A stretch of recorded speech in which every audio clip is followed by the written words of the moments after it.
Voici ton argent. La pièce est usée. C'est interdit de refuser de l'argent. En tout cas, je ne peux pas prendre.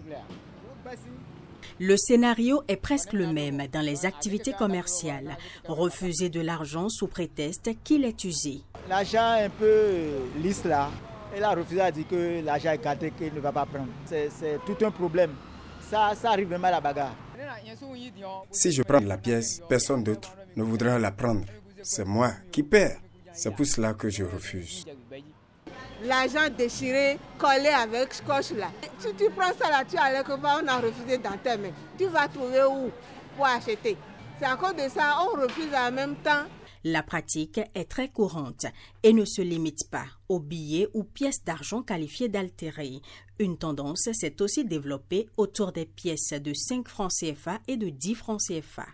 Les clients refusent souvent de prendre de l'argent usé. On va même jusqu'à dire que les pièces sont destinées à des rituels. Moi, par exemple, ces pièces ne me servent à rien. Je me contente de les mettre dans une petite boîte.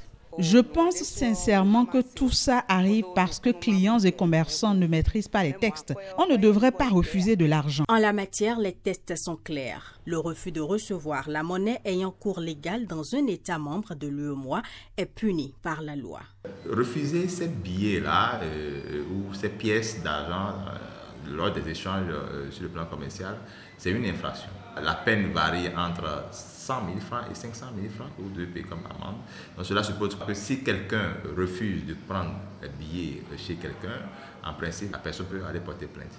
Sensibiliser, c'est bien, mais il faut également réprimer. Je voudrais demander à cette bonne dame de pouvoir se mettre en rang, se mettre en règle et faire comme tout le monde. Quand vous recevez un billet qui n'est pas bien, je suis sûr qu'il y a des services compétents qui puissent s'occuper de ces billets. Le gouvernement veille au grain.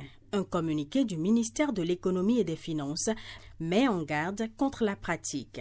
Le communiqué rappelle aux populations détenant des pièces de monnaie mutilées ou devenues lisses, ainsi que les billets de banque froissés par l'usage, qu'elles peuvent procéder à leur échange gratuitement au guichet de la BCEAO.